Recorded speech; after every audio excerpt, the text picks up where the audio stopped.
De novo, mais uma tesezinha para ameaça. Essa aqui é um pouquinho diferente, tá? E é a última tese de ameaça aqui que a gente vai falar. No tocante à suposta ameaça, certo é... Ó, vou falar mais devagar, então, que o pessoal pediu que tá no Instagram, pediu para falar um pouco mais devagar.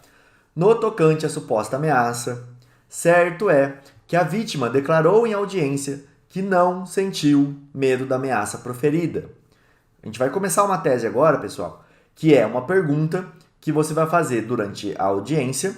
Na verdade, essa vai ser a função do Ministério Público, tá? Ele tem que perguntar isso, mas às vezes a gente também pergunta, principalmente quando você sabe que a vítima não se sentiu ameaçada, tá? Você teve a oportunidade de conversar com o casal, conversar com ela, e ela falou assim, olha, eu não me senti ameaçada. Ele falou isso, mas ele estava muito bêbado, ele não ia fazer isso, eu não me senti ameaçado.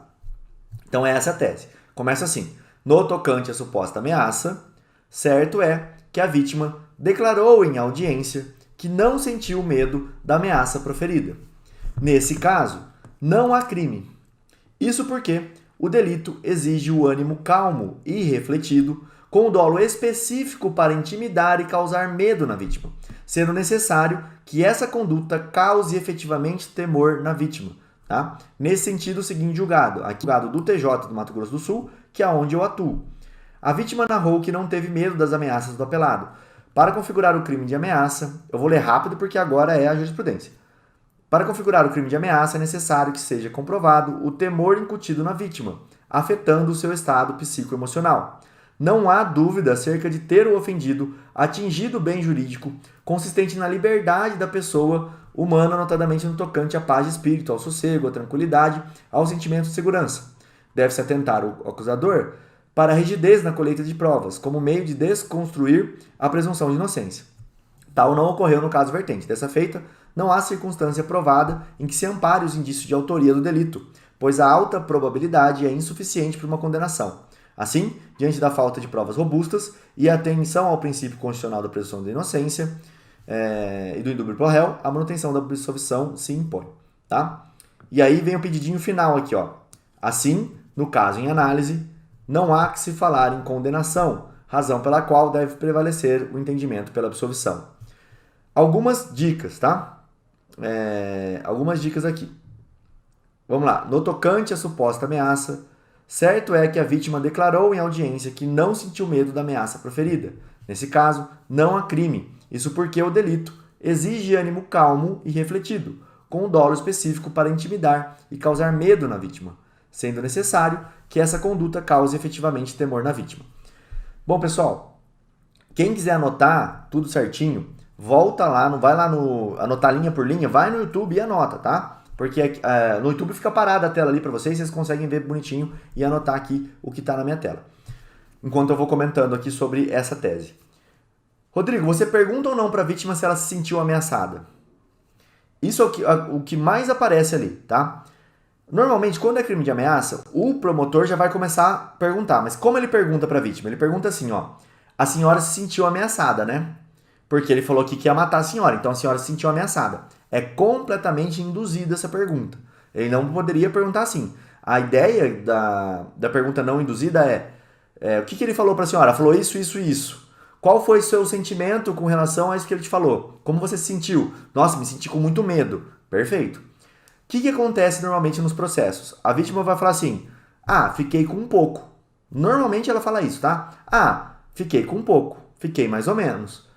E aí, esse mais ou menos ou um pouco não é o medo, né? Porque a ameaça ela tem que causar um temor na vítima. E fiquei com um pouco de medo não é. E ela vai falar a seguinte frase muitas vezes para vocês. Ela vai falar assim, a gente vê na TV todo dia, né, doutor, que os caras estão matando as mulheres, que os homens matam as mulheres. Então a gente fica com medo, né? Você percebe que o medo dela não é muito do que o cara falou, mas sim da situação do contexto mundial, de que os homens podem concluir o que eles falam, né? Mesma coisa que eu perguntar para a pessoa, olha, existe um preso aqui que está algemado ali fora, você tem medo dele? A pessoa vai falar que tem, claro que ela vai falar que tem, mas ela não conhece essa pessoa. Tá? Ela vai falar que tem porque ela já ouviu muitos presos fugindo, que o preso foge de fórum, que o preso é perigoso, e é por isso que ela tem o medo. Não é do fato em si, não é das palavras, mas do contexto. E aí você tem que tomar muito cuidado da forma como você vai trabalhar. Quando chega as perguntas para você, ou você pode deixar assim, deixa ela falando que ficou com medo por conta do que ela ouviu na TV, e aí na sua tese, você vai falar, olha, ela não falou que sentiu medo do que o réu falou. Ela falou que sentiu medo porque ela ouve na TV todo dia que homens matam mulheres e por isso ela ficou com medo. Ela não ficou com medo do que o cara falou, mas da situação que está envolvendo tudo isso.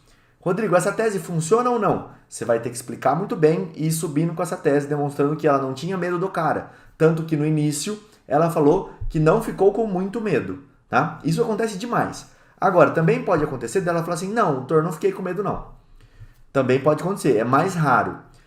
Um meio termo que acontece bastante é a vítima falar assim na hora do depoimento dela. Ele sempre fala isso.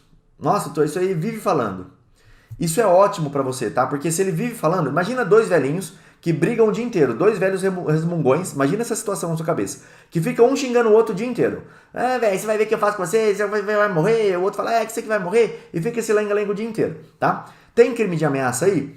Não. Por quê? Porque eles estão se ameaçando tanto que já virou uma palavra. A mesma coisa que uma pessoa, e aí vou usar aqui o perdão da palavra, tá? Até porque a gente está numa explicação jurídica. Uma pessoa que fala assim pra outra, seu filho da puta. Quando a pessoa fala isso, ela tá querendo ofender a mãe do outro? Claro que não, é um xingamento que já foi consolidado, tá? É um xingamento, ele não tá querendo dizer que... Claro que ele tá querendo dizer isso, mas é um xingamento. Se você fala assim, você é um cuzão, o que você está falando aqui? É um xingamento. Isso não é realmente o que o cara está expressando sobre o corpo da outra pessoa. Tá? É um xingamento só. Um xingamento que virou uma coisa de convívio ali, de fala, de hábito. Esqueci o nome agora, mas como se fosse de hábito, tá? Uma coisa corriqueira que acontece todos os dias. Essa é uma prova legal para você fazer ali. Uma pergunta legal para você fazer para a vítima. Foi só nesse dia que ele falou isso ou ele fala isso sempre? Não, doutor, ele fala isso sempre. Mas assim, ele fala sempre, você sempre tem medo, todas as vezes que ele fala? Quantos anos vocês estão juntos? Vocês ficaram juntos? Ah, fiquei 15 anos juntos. Nesses 15 anos, então, ele falava sempre. Ele falava sempre. Então, maravilha. Era isso que eu queria saber. Por quê? Como é que ela vai ter medo naquele dia específico? Ah, ela foi acumulando medo e de repente ela sentiu medo daquela ameaça? Tá? Então, tudo isso encaixa dentro dessa tese aqui de ameaça. Só que aí você não vai usar exatamente essa. Você vai usar aquela falta de dolo específico. Ó, essa era uma conduta que acontecia reiteradamente. Virou um hábito ali do casal se xingar dessa forma. Nós sabemos que isso não é uma conduta legal entre duas pessoas, mas isso não é uma ameaça, é um xingamento. Tá? O ânimos aqui é um ânimos de ofender, não é o ânimos de ameaçar. E é isso que você vai explicar na sua tese. Não está anotado aqui, mas também dá para fazer esse tipo de tese em qualquer crime de ameaça, inclusive. Beleza? Então essa aqui é a tese do quando a vítima fala que não sentiu medo. Quando a vítima fala que não sentiu medo, normalmente o Ministério Público pede absolvição. E aí vai perguntar, doutor, o senhor ratifica as alegações do Ministério Público?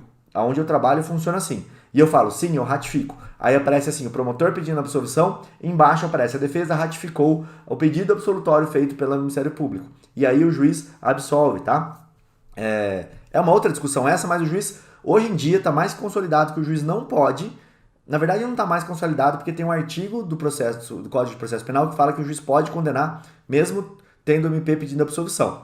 Mas, com o sistema acusatório, isso não pode mais acontecer. Onde eu trabalho, na violência doméstica, isso não acontece mais.